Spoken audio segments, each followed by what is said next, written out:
Entonces vamos continuando con el tema, ¿no? Resulta que en términos históricos la psicoterapia ha tenido mucho proceso evolutivo, ¿no? Desde los tiempos de los griegos, desde los tiempos más antiguos, la psicoterapia como proceso de escucha ha sido un elemento sustantivo que, si bien es cierto, no ha estado estructurado en sus primeros momentos, pues ha tenido con el desarrollo de la psicología un particular momento histórico. Y sucede que podemos resumirnos a una frase de aquellos años 165 antes de Cristo, cuando Publio Terencio el africano señalaba lo siguiente, ¿no? Hombre soy, nada humano me es ajeno. Miren qué profunda esta frase en señalar que todo aquello que de una u otra manera tenga vínculo a la esencia de lo que somos, seres humanos, nos puede ser ajeno. Entonces, curiosamente, miren cómo en la traducción de este texto, homo sum humani nihil amen alintum puto, qué tal palabra para poder entender la complejidad de aquello que es humano, ¿no? Hombre soy, nada humano es ajeno. Y también, no solamente los griegos, sino las distintas expresiones desde la literatura, podemos encontrar esta preocupación en el sentido del sufrir o del sufrimiento, para ser más específico. Por ejemplo, ¿no? León Tolstoy, uno de los más grandes escritores de lo que debería ser la época dorada de la literatura rusa. Tolstoy ha sido un personaje extraordinario en términos literarios, ¿no? Ojo, porque si revisamos su biografía, podemos encontrar cosas que de una u otra manera nos pueden echar por tierra toda la condición literaria de Tolstoy, ¿no? Tolstoy decía que el que hace sufrir al prójimo se perjudica a sí mismo. El que ayuda a los demás se ayuda a sí mismo. En otras palabras, nosotros coincidimos totalmente con esta frase porque tiene dos partes. Una, que de hecho, cuando nosotros somos quienes de una u otra manera en nuestra relación y nuestro vínculo producimos dolor o sufrimiento, pues en el fondo también somos afectados en ese dolor y en ese sufrimiento. Pero al mismo tiempo, que así como podemos hacer sufrir a alguien o alguien nos puede hacer sufrir, lo que es una situación muy terrible y muy complicada cuando estamos básicamente sufriendo por los temas del corazón, cuando no nos, cuando amamos a alguien que no nos ama o nos ama a alguien que no amamos, pues entonces o hacemos sufrir o nos hacen sufrir. Pero por otro lado también nuestra condición de carrera y nuestra especialidad profesional, pues apunta a lo otro, ¿no? Que es el ayudar, ayudar, porque cuando estamos ayudándonos, nos ayudamos nosotros mismos. Quizás de pronto aquí sería bueno plantearnos una suerte de paréntesis reflexiva respecto a por qué elegimos la carrera de psicología, pero ya no respondiendo desde esas primeras motivaciones iniciales de los primeros cursos, sino respondiendo porque ya tenemos un bagaje bastante importante de 7 ciclos a cuestas, donde la experiencia a nivel de todas las corrientes de la psicología y de los distintos maestros y docentes que hemos tenido, ¿no? Profesoras, profesores, que nos han dado no solamente un cúmulo de experiencias teóricas, sino también parte de ellos en su sentir y en su forma de ser. Un profesor, una profesora también no solamente transmite el conocimiento poco, mucho, mediano que sepan, sino también transmite su condición humana en el sentido de ayuda y en la vocación que puede demostrar a través de su experiencia profesional. Entonces, ya nosotros, en el 7.º ciclo, en el caso de ustedes, podemos encontrar esa diferencia entre ayudar, ayudarnos y al mismo tiempo hacer esa hermosa combinación, porque al ayudar nos estamos ayudando, ¿no? Porque detrás de esa vocación que tenemos en el fondo estamos curando esas heridas que de pronto aún no las queremos reconocer, pero sabemos que están ahí, que aún todavía no tomamos valor y las enfrentamos, y que aún creemos y pensamos que aprendiendo cada ciclo algo más podemos tratar nuestro dolor. Entonces, este curso en particular y el curso de psicoterapia 2, los dos, psicoterapia 1 y su parte 2, tienen en el fondo también, de manera implícita, un mensaje para el estudiante que pueda permitirle atender aquellas carencias en términos de la solución de sus problemas, entre comillas, existenciales, relacionales, afectivos, de manera significativa en sus experiencias primarias, en su experiencia de lo que significa su primera infancia o en el proceso de vida que esté viviendo, para que una vez solucionado esos temas, pueda él pasar a este gran proceso de la ayuda. Hace unos minutos atrás, un compañero nos decía si es que este devenir de la vida, ¿no? Constante proceso del día a día que se van presentando cosas, hacía que el psicólogo tenga la posibilidad de atender estas circunstancias. Pues claro que sí, ¿no? O sea, todos los días nos enfrentamos a nuevas experiencias, a nuevos aprendizajes, nuevas situaciones que nos retan a todos nosotros a tener una postura de cómo, qué podríamos hacer y qué también no podríamos hacer, ¿no? Entonces, ahí tenemos una experiencia muy interesante. Hay el caso sobre el tema de la ayuda, que nos parece un ejemplo muy interesante que nos gustaría comentar. Sucede que en los Estados Unidos había un famoso doctor de apellido Robinson, que era un especialista en el tema de la salud. Y este caso es planteado en un libro hermoso que yo aconsejo si tienen oportunidad de leer. Es el libro del no menos famoso y sabio peruano, recientemente fallecido, Marco Aurelio de Negri, que estoy seguro algunos de ustedes conocen. Él tiene un libro que se llama La niña masturbación y su madrastra tabú, que es un libro muy interesante, publicado por la Universidad Garcilaso de la Vega, el Fondo Editorial, en donde narra una anécdota que, más allá de ser curiosa, termina siendo altamente sorprendente. En esta anécdota, el doctor Robinson nos cuenta la historia de un paciente que él empieza a analizar y empieza a auscultar, y que si no es por el paciente que le dice que tenía 72 años, él no reparaba en la aparente edad que él demostraba. Era un tipo que tenía 72 años cronológicos, pero en términos físicos y en su estructura corpórea y en su forma de presentación, aparentaba unos 10 o quizás 15 años menos. Entonces el doctor Robinson, preocupado por las dolencias que aquejaba en forma verbal el paciente, trata de averiguar de qué va este tema, porque el señor en cuestión había sido ya sometido a las pruebas habidas y por haber, radiografías y todas aquellas cosas necesarias que en aquellos tiempos en que era atendido, pues tenían para el médico la posibilidad de decir, oiga, usted tiene tal dolencia o usted tiene tal mal. Pero resulta que los exámenes y los análisis clínicos que le hizo el doctor Robinson a este distinguido paciente, pues no arrojaban ningún problema en el ámbito orgánico, menos aún fisiológico. Entonces, el desesperado paciente, para tratar de saber qué es lo que le pasaba, le cuenta al doctor Robinson lo que tenía. Y le dice, voy a leerlo literal: doctor, le dijo el hombre, algo tiene que andar mal. Vea usted, tengo 50 años de casado y durante toda mi vida marital he tenido con mi mujer 3 coitos diarios. Pero de un tiempo a esta parte ya no puedo hacerlo con la misma frecuencia. Con decirle que hay ocasiones en que solo puedo hacerlo una vez al día, nada más que una.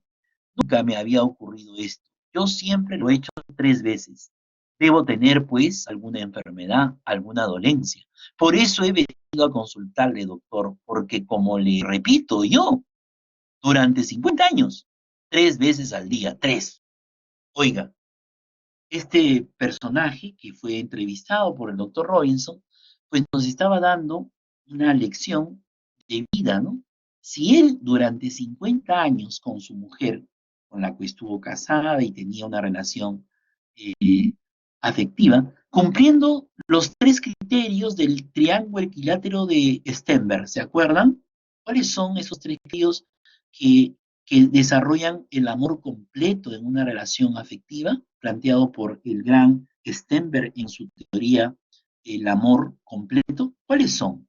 ¿Cuáles son esos tres elementos que integran el amor en términos de la psicología social? Ustedes ya llevaron ese curso y ya han analizado ese tema. Me gustaría, si alguno de los estudiantes recuerda, lo manifestara para nuestra clase. ¿Cuáles son? Triángulo equilátero de Stenberg sobre el amor. ¿Recuerdan? Sí, sí, ¿no? Muy bien, pasión, Leslie, excelente. Compromiso, muy bien. E intimidad. Oje, muy bien, excelente. Jason Javier Sánchez nos dice intimidad, pasión y compromiso. Entonces, este personaje que hacemos referencia, pues tenía una muy buena intimidad, un compromiso de 50 años con su pareja y una pasión a flor de piel. Y eso lo había llevado a tener una salud brillante, emocionalmente estable, en términos emocionales, físicos y mentales. Pero sucede que ya con la edad que tenía pues 72 años, los niveles de erección para esa edad, pues obviamente decir que antes podía tener 3 erecciones o 3 coitos diarios a esa edad es realmente un gran hito. Entonces, recién el médico podía constatar que este hombre había tenido una vida muy intensa en términos sexuales y que había estado desarrollando una capacidad de intimidad, compromiso y pasión al orden del día que le permitió tener una salud muy estable. Obviamente, este paciente quería ser ayudado para mantener este ritmo de nivel de coitalidad, diríamoslo así, porque definitivamente él había pensado que pues hasta el fin de sus días podría tener 3 coitos diarios, ¿no? Entonces, el nivel de ayuda difiere entre una problemática y otra. Hoy día, por ejemplo, relacionado a este tema, quizás la consulta se centre en no poder tener este nivel de intimidad. O sea, en otras palabras, el nivel de estrés, tanto agudo como crónico, ha originado serios problemas en términos de la sexualidad, en el desarrollo de la sexualidad masculina, como por ejemplo problemas de eyaculación precoz o problemas de erección, lo cual derivan de estados muy marcadamente significativos en el plano del estrés. Entonces, miren, en la terapia tenemos ese rubro, ayudar a pacientes que tienen problemas en las distintas fases del desarrollo de nuestra psicosexualidad. ¿Se acuerdan? ¿Cuáles son las fases del desarrollo de nuestra psicosexualidad? ¿No? Y que en cada una de ellas existe patología, existe un tratamiento y existen técnicas para poder intervenir. Entonces, un terapeuta podría especializarse para ayudar solo en el tema de la sexualidad humana, tener esa especialidad. Esos casos, por ejemplo, son muy notoriamente significativos en una sociedad tan compleja como la nuestra. Por ejemplo, casos en el tema de la fase del deseo, ¿no? En la fase de la excitación, en la fase de la meseta, en la fase del orgasmo o en la fase de la resolución, que son las fases que se dan en el desarrollo de nuestra psicosexualidad. Eso sí saben, ¿no? ¿Sí? ¿Se acuerdan? ¿Se acuerdan? Eso también ya hemos estudiado, imagino, en su clase de sexualidad. Yo le llamo demor, ¿no? Deseo, E, excitación, M, meseta, O, orgasmo, R, resolución. Para que no se olviden, ¿sí? Temor, deseo, excitación, meseta, orgasmo y resolución. Este proceso también tiene una especialidad. La psicología tiene, en el psicólogo especializado en la sexualidad humana, una gran orientación, una gran cantidad de pacientes que por exceso o por déficit podrían asistir a la terapia. No solamente temas vinculados a estas fases en el ámbito del hombre, sino también de la mujer, ¿no? Mujeres que tienen dificultades en la fase del deseo, ¿no? Vendría a ser lo que se llama o se conoce con ese feo nombre de frigidez. Por ejemplo, Marco Aurelio de Negri también, que era un especialista en el tema de la sexualidad humana, decía que no hay mujer frígida, sino lo que existe es un hombre refrigerador, ¿no? Entonces, miren cómo la terapia también en ese contexto podría ser muy, pero muy de mucha ayuda. Entonces, así tenemos pues en el contexto de lo que debería ser nuestro desarrollo, voy a pasar esto un ratito, ya después lo volvemos ahí. Entonces vamos a ver cómo en la terapia históricamente también ha habido el contexto histórico de, entre comillas, el desprecio de la juventud, ¿no? Como los jóvenes siempre han pretendido ser estigmatizados en términos y momentos históricos distintos, como por ejemplo en el actual, ¿no?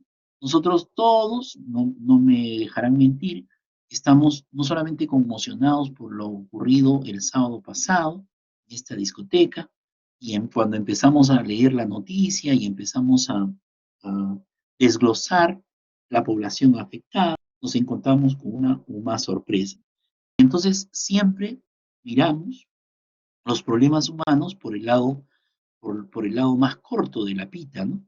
Entonces, y siempre los jóvenes, en términos de necesidad de ayuda, han sido, como diríamos, entre comillas, los que han, el centro de la atención. Y no ha sido la excepción en términos históricos. Sócrates, en los años 470 y 399 a.C., ya manifestaba su observación sobre el comportamiento de la la necesidad de poder considerar en la juventud el énfasis de su condición de, entre comillas, mala educación. Él decía, nuestra juventud gusta de lujo y es mal educada, no hace caso a las autoridades y no tiene el menor respeto por los de mayor edad.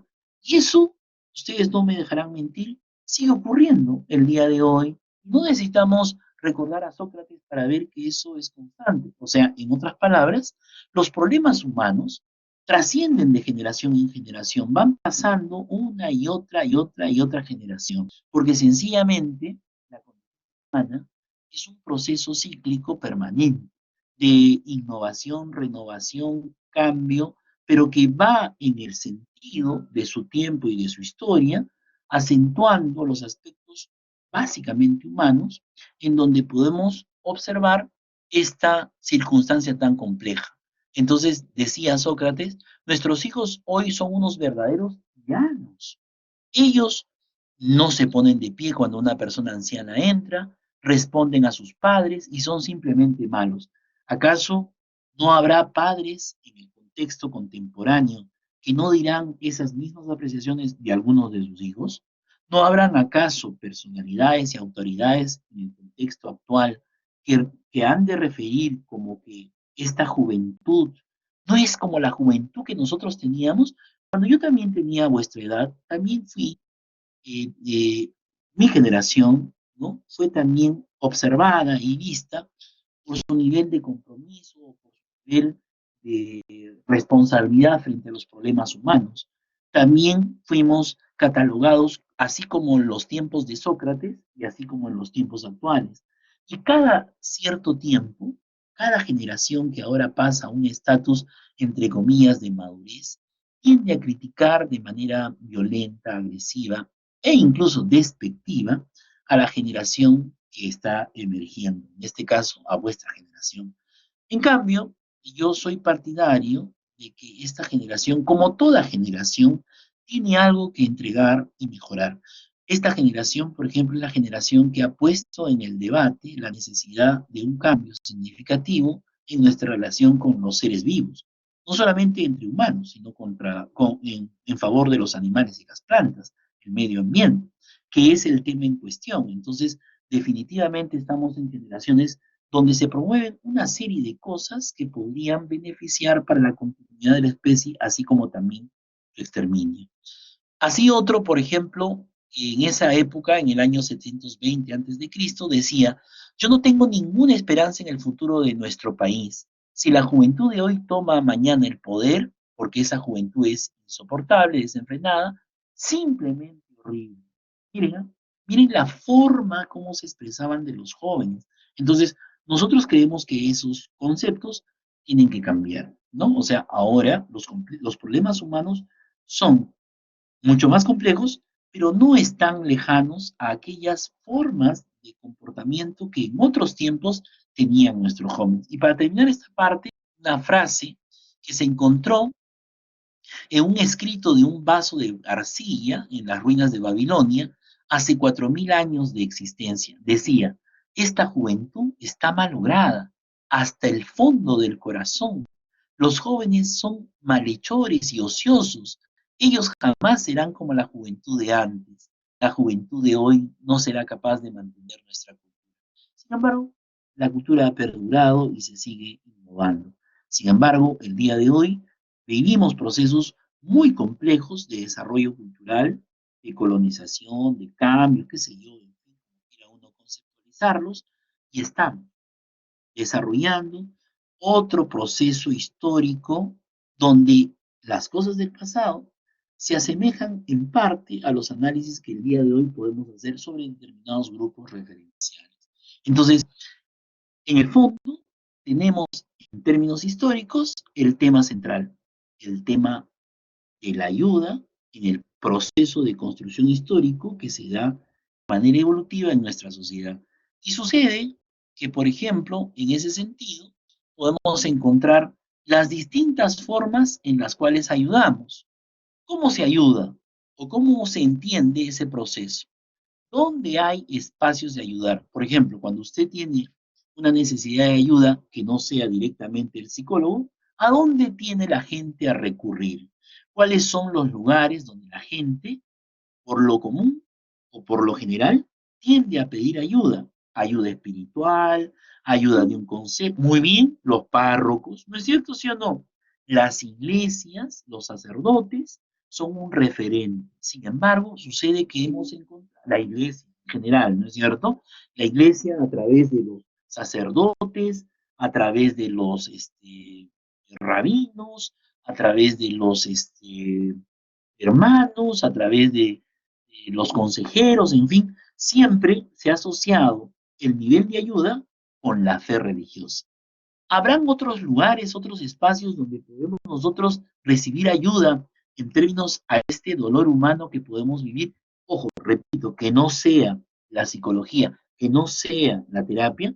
Hay otros lugares donde la gente asiste para poder recibir esa ayuda.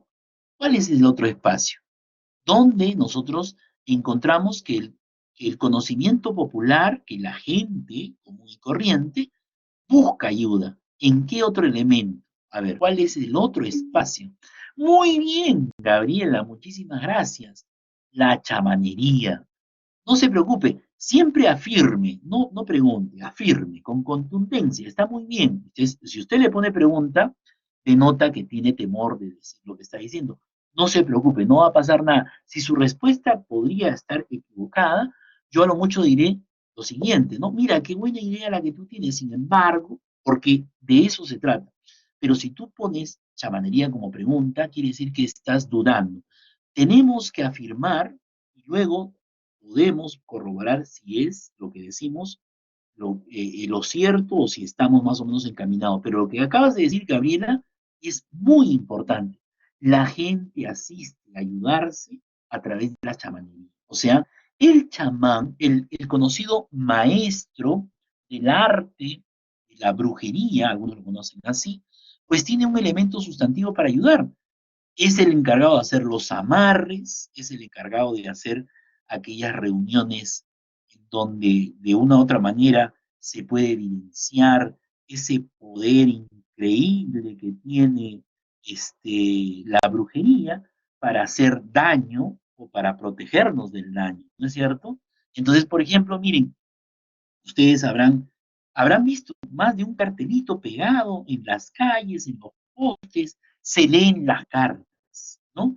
Si en este momento yo les dijera que voy a sacar mis cartas y voy a leerles a ustedes su futuro, entonces definitivamente, y saco las cartas mágicas y están ahí, pues obviamente quizás más de uno, por más que no quiera, tendrá interés en que alguien, de manera así muy, pero muy, digamos, mística, muy fantasiosa, esotérica, y de una otra manera que te empiece a decir tú eres tal cosa, sin saber nada de ti, pues suena así como muy intimidante, ¿no?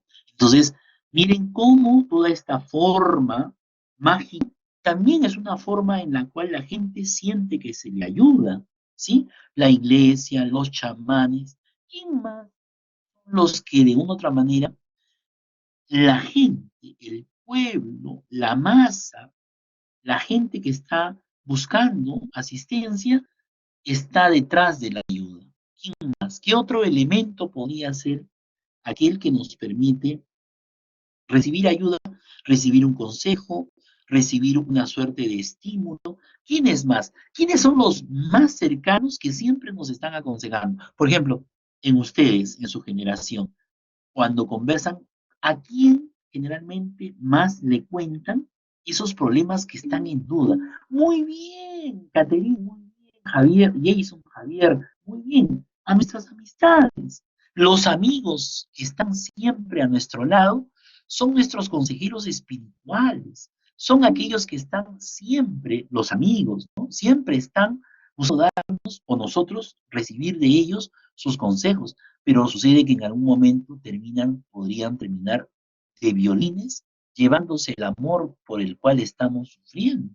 Más de una historia se ha escrito sobre esos amigos que terminan siendo los muñecos diabólicos de Chucky, porque nos quitan el amor. Más de una historia, estoy seguro, han tenido y conocen respecto a este tema. O también, como dice muy bien Angie, aquellas personas que tienen más experiencia. Entonces, miren, miren, claro, usted también, ¿no? Usted también, muchas veces, todos nosotros, váyase usted a una reunión, bueno, ahora no podemos ir, ¿no? Pero antes de este episodio, no quiero tocar mucho ese tema, pero no vamos a estar ajenos a ello. Antes de este dramático episodio, antes del 16 de marzo de este año, fatídico en la historia mundial para nosotros asistíamos a cualquier evento, fiestas, reuniones, conocíamos a alguien, qué sé yo, y siempre en ese proceso de interactuar nos preguntan, ¿y a qué te dedicas? ¿No? ¿Y qué es lo que haces? Y usted, bueno, yo estudio psicología. Ah, y entonces estás leyendo mi mente. Ah, entonces tú debes saber, ¿no? Entonces, ya la gente tiene una idea, una suerte de estigma, de que el psicólogo es una suerte de todo esto que hemos dicho. Es una suerte de chamán, es una suerte de religioso, místico, es una suerte de amigo fiel, una suerte de consejero espiritual, una suerte de brujo, ¿no? Muy bien, esa palabra es muy, muy pertinente. En donde justamente sus consejos podrían ayudar el dolor o la incertidumbre que vive alguien. Entonces, definitivamente, miren cómo ayudar se ha convertido en un constante debate de quién es el que ayuda. Pero el tema de fondo es qué es ayudar, para qué se ayuda. ¿Cuál es la diferencia entre la función que tiene un chamán, un religioso, un clérigo, una persona que tiene buena voluntad de asistir a alguien, versus el labor del proceso psicoterapéutico? Pues obviamente habrá que encontrar esa diferencia. Entonces, tenemos así, por ejemplo, un conjunto de experiencias que incluso a través de la radio han existido y existen espacios donde hay programas donde la gente llama y empieza a contar su caso. Hubo un personaje muy conocido que ya lastimosamente ha fallecido hace ya 3 años, el doctor Fernando Maestre. No sé si ustedes llegaron a conocer su programa que se llamaba Era Tabú. Era un programa controversial porque para algunos era una suerte de asistencia y ayuda inmediata, con un consejo presto, fresco, cálido, cariñoso, y para otros de pronto era pues una práctica inadecuada de ventilar los problemas humanos a través de un espacio de radio. Debo confesarles, entre paréntesis, que en alguna oportunidad también tuvimos esa linda experiencia de hacer un programa de radio en donde conjuntamente con un prestigioso psicólogo que que ahora sigue su programa, que se llama Manuel Arámbul, salíamos en una frecuencia que se llamaba CPN Radio, y a través de los sábados por la noche, durante más de un año, estuvimos viendo ese tema de consultar, o mejor dicho, ayudar a la que llamaba, a atender casos al aire, y poder conversar en este espacio de radio, esto que es la magia del ayudar, ¿no? Eh, Cierro el paréntesis señalando que estamos en un proyecto de poder implementar nuevamente un programa a través de Internet, así que los invito a que se sumen a este sueño y a ver si pronto vamos a hacer un programa radial con estas características, ¿no? Internet, ¿no? En fin, entonces, miren, entonces hay muchos espacios para ayudar, muchos espacios. Y definitivamente esos espacios son los que van a permitir, de una u otra manera, experimentar, perdón, experimentar esta necesidad del ser humano de ayudar. Les pregunto, ¿les ha pasado a ustedes que, por ejemplo, cuando vienen las fechas significativas, por ejemplo, una fecha significativa, según sea nuestra fe, lo que sea, Navidad, por ejemplo, ¿no? Se nos ocurre que por ahí podemos hacer un desayuno para los niños pobres, un intercambio de regalos, o de pronto una chocolatada, en fin, ¿no? Una chocolatada. Y se dan cuenta, cuando uno termina esa actividad, ¿cómo termina? ¿Cómo uno termina cuando desarrolla una actividad de ayuda? ¿Cómo uno se siente? ¿Cuál es la palabra? Se siente muy lindo, muy bien, con un sentimiento de satisfacción excelente, tranquila, muy bien. ¿Se dan cuenta? O sea, ayudar nos humaniza, ayudar nos hace sentir bien, ayudar es la más grande condición humana. Por eso es que nosotros, una de las principales razones que nos ha llevado a estudiar esta hermosa carrera científica que es la psicología, es justamente ayudar. Y la terapia es, en su especialidad, la que cierra ese ciclo. Por eso es que la terapia y la psicoterapia, hago yo, por favor, esa distinción, que quede claro, es mi distinción, ya expliqué por qué hago esa distinción, porque sencillamente nosotros, al especializarnos en ayudar, siendo psicólogos, podemos pasar a un nivel en donde a través del espacio terapéutico, insisto, que se llama el setting terapéutico, es el espacio donde se encuentra el terapeuta, el paciente cliente, y donde en esa mágica combinación encontramos la solución de los problemas dependiendo del enfoque y el modelo que queremos nosotros especializar, ¿no? Por eso la universidad nos da las generalidades, el pregrado para, con un pantallazo, lo que son las distintas orientaciones y especialidades. Luego nosotros tomamos la decisión, si queremos dar un paso adelante en la ayuda, pues de pronto podemos especializarnos en el formato de nuestra formación terapéutica e iniciar según nuestras afinidades teóricas en el modelo que creamos conveniente. La escuela cognitivo-virtual, la escuela gestáltica, la escuela vinculada a los modelos muy esotéricos y que ahora tienen mucha presencia, la escuela junguiana, por ejemplo, con sus famosas expresiones de mandalas, el psicoanálisis, la bioenergética, la biodanza, las terapias alternativas, estas que están muy venidas en promoción, pero que no necesariamente están ligadas a la ciencia de la psicología, o la terapia sistémica, en fin, toda una variedad y bagaje de expresiones donde uno puede encontrar cantidades de modelos terapéuticos, muchos de ellos sin ningún sustento científico, ¿ya? Entonces, uno toma la decisión y de pronto se convierte en un terapeuta. Por ejemplo, les comento, hay terapeutas que practican sus sesiones terapéuticas con expresiones culturales nacionales. Por ejemplo, han introducido el ayahuasca y todos los rituales chamánicos a sus sesiones terapéuticas.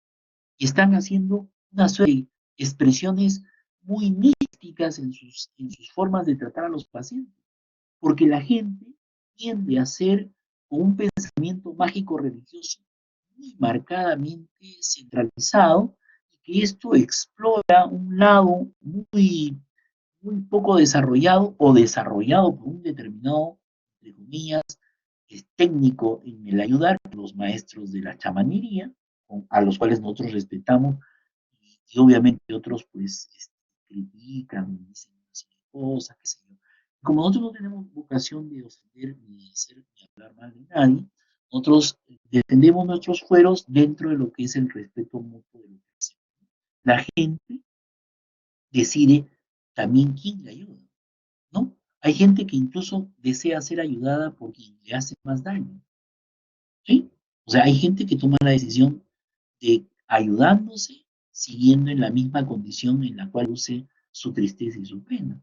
Y no estamos nosotros para obligar a nadie a que haga lo que creemos que debe hacer cuando no está convencida en hacerlo, ¿ya? En ese sentido, la terapia es un proceso muy respetuoso en ese aspecto. Miren, hay una historia, no sé si ustedes conocen la historia de Quirón. ¿Conocen la historia de Quirón? ¿Alguno de ustedes conoce la historia de Quirón? Yo les voy a dar después un para que vean esta historia. No quiero, este, eh, porque yo he grabado un video sobre eso, así que les voy a pasar. Y voy a retomar eso dentro de un minuto, ¿ya? Entonces voy a avanzar un poquito los conceptos para que hagamos la parte práctica. Si no, vamos a estar aquí sin terminar todas las 899 láminas que queremos, ¿no? Entonces, tenemos mucha información, así que vamos a tratar de... Por favor, insisto, si hay alguna pregunta, alguna inquietud, por favor, interrúmpanme para poder redondear las ideas que por ahí queden sueltas, ¿ya? Entonces, vamos teniendo algunas ideas de qué cosa es la psicoterapia, ¿no? ¿Qué es la psicoterapia? ¿Ok? Planteado como el curso que nos han dado, ¿no? El curso se llama psicoterapia, no se llama un curso de terapia como yo quisiera que se llame, ¿no? En fin, pero el curso se llama Psicoterapia 1, entonces vamos a definir qué es la psicoterapia. Y para eso tenemos un mundo de autores, qué barbaridad. Tenemos una cantidad de personajes que definen la psicoterapia desde distintos y particulares puntos de vista. Luego tenemos a uno, que no sé si ustedes lo conocen, se llama Ronald Lyne, que es uno de los más importantes psiquiatras del siglo pasado, que fuera precursor, sin quererlo, de un movimiento que se llamó el movimiento antipsiquiatra, ¿no? Entonces, él decía en una de sus definiciones que la psicología debe seguir siendo un intento obstinado de dos personas para recuperar la totalidad del ser humano a través de la relación. Quizás de pronto este concepto reduce al vínculo que se establece entre paciente y cliente y no explora la posibilidad de un tercero. Y un tercero es justamente aquel que interviene cuando el problema es un tema, por ejemplo, con él, o un tema parental. Cuando el problema es un tema de estilos de crianza, ahora que tanto se habla de que son parte de los elementos que han originado estos serios problemas fatídicos del día sábado, pues los estilos de crianza involucran a padre y a madre en una familia que tiene características de ser una familia nuclear. Si fuera una familia de carácter homoparental, por ejemplo, podríamos reconocer ahí a dos padres o a dos madres que se dan en su responsabilidad de criar sus hijos dentro de su orientación sexual, que definitivamente también podrían asistir a una terapia como padres de sus hijos o como pareja en términos de sus afinidades respecto a sus discrepancias en su relación conyugal. Entonces, si esta definición se circunscribe solamente a dos personas, estamos negando la posibilidad de otras formas de atención. ¿Sí? ¿Se dan cuenta? O sea, porque a la terapia va la pareja, a la terapia van los padres, a la terapia va la familia, a la terapia va el niño, a la terapia va el docente que quiere saber qué hacer, por ejemplo, para mejorar su aula, su trabajo en su trabajo, a la terapia puede asistir implicando a otras personas en su problema, viendo cómo quiera ser enfocada la ayuda. Entonces, como que esta definición nos queda un poquito corta en ese sentido, ¿no?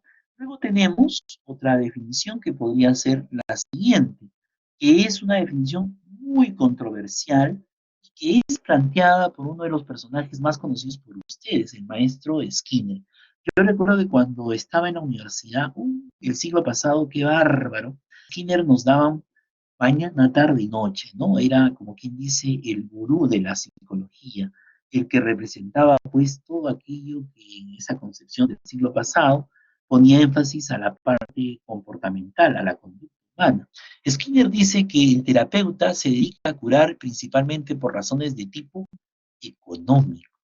La terapéutica es una profesión. Los servicios que el terapeuta presta son lo suficientemente reforzantes para el paciente y los demás para permitirle cambiarlos por vida. Miren, miren esa forma de reducir la terapia. Claro, el proceso de terapia cuesta. El proceso de terapia está, yo he conocido y sé de algunos terapeutas que cobran, por ejemplo, una sesión de 55 minutos, no menos de $100, ¿no? Lo cual significa pues un costo bastante altísimo. Claro, ustedes ya comprenderán para qué nivel está ese terapeuta, ¿no? Si yo pongo mi consulta $100, 55 minutos o 60 minutos, prácticamente pues tendré, no sé, en el medio donde yo me desenvuelvo, quizás un paciente cada 6 meses, ¿no?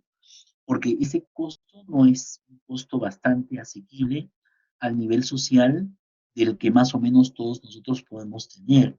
Pero si yo me voy a un estrato donde mis relaciones y mis vínculos están en un nivel de ingresos muy alto, quizás de pronto $100 incluso sea muy poco, porque a diferencia del siglo pasado, hoy en la actualidad mucha gente considera que ir al terapeuta o a su psicoterapeuta es un estatus social de diferencia. Anteriormente, ir al psiquiatra o ir al psicólogo era pues una situación de estigma. Hoy día se convierte en una suerte de valor agregado, ¿no? ¿A dónde vas? Ah, voy a mi psicoterapeuta, ¿no? O sea, estoy recibiendo y le da como una suerte de estatus diferenciado, porque sabemos que el día de hoy, pues la terapia y la psicoterapia no está restringida estrictamente al ámbito de la salud mental. Hoy día la salud emocional tiene una factura muy alta en términos de necesidades.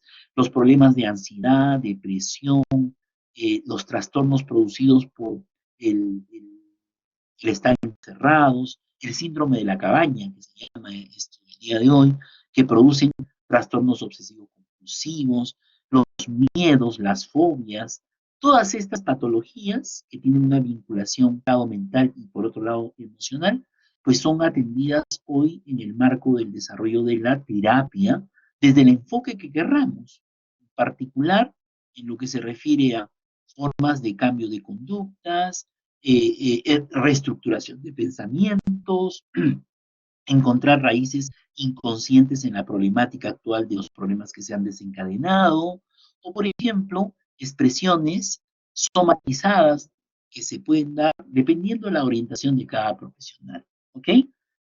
Chicos, por favor, es bueno que hagan preguntas, de pronto, si no estoy siendo claro, para un poquito interactuar con todos ustedes, ¿ya? Me gustaría que siempre estén ahí haciendo sus preguntas, porque las preguntas nos ayudan mucho a ver si es que estamos siguiendo bien, si estamos por buen camino, ¿no? A ver, me dice ahí Hilarín Marina. Disculpe, en ese caso, ¿cuáles serían las diferencias entre el psicólogo y el terapeuta? Muy bien, muy buena pregunta. Ella nos dice, ¿se complementan? O sea, mira, a ver, te comento. El psicólogo o la psicóloga es el profesional que se va a formar en el pregrado para tener todos los conocimientos básicos en su búsqueda de su especialización. La especialización nos la da el posgrado, o sea, espacio donde yo voy a decir, ok, además de ser psicólogo, que yo puedo trabajar en prevención, tratamiento y en diagnóstico, y que yo puedo trabajar en lo que significa asistir a otro profesional para que pueda, por ejemplo, el psicólogo con su diagnóstico, presunción diagnóstica, como se dice ahora, puede corroborar el diagnóstico previo sobre un tema de depresión, por ejemplo. Entonces, el médico tratante, al leer el informe del psicólogo, corrobora, y entonces mandan aquí, mandan al terapeuta. El terapeuta, con ese diagnóstico, va a aplicar sus técnicas desde el modelo particular que ejerza. El psicólogo, cuando se forma, lo que hace es ver hacia dónde se va a especializar. Usted sabe que existen no menos de, si no me equivoco, si mal no recuerdo, 84 especialidades en psicología. Las cuatro fundamentales son la clínica, la organizacional, la educativa y la social. Ya, gracias, ya está, ya está. Entonces, retomando la pregunta. Entonces, el psicólogo, cuando ya egresa, ustedes salen como licenciado o licenciada en psicología. Está lista para poder trabajar en todas las especialidades que existan, pero cuando usted empieza a, a buscar un ámbito de trabajo, va a elegir una especialización. Ejemplo, si quiere ser psicóloga educativa, entonces va a hacer una maestría en psicología educativa. Entonces, donde va a postular, usted dice, yo soy psicóloga y me he especializado en psicología educativa. Ok, entonces hace su maestría en psicología educativa. Ah, yo quiero trabajar en el ámbito organizacional, hago mi especialidad en la psicología organizacional. Pero si yo quiero ser terapeuta, también tengo que estudiar. Entonces, hay la segunda especialidad, o sea, la segunda carrera, que vendría a ser, además de ser psicólogo, usted con 2 años más de formación es terapeuta, en el modo que usted elija. Llámese la escuela conductual, la escuela gestal, el psicoanálisis, la sistémica, lo que quiera. ¿El psicólogo y el terapeuta se complementan? Sí, porque el psicólogo podría, ante un problema que lo ha detectado, decirle al paciente lo siguiente. ¿Sabe qué, señora María? Su hijo tiene una adicción a los juegos.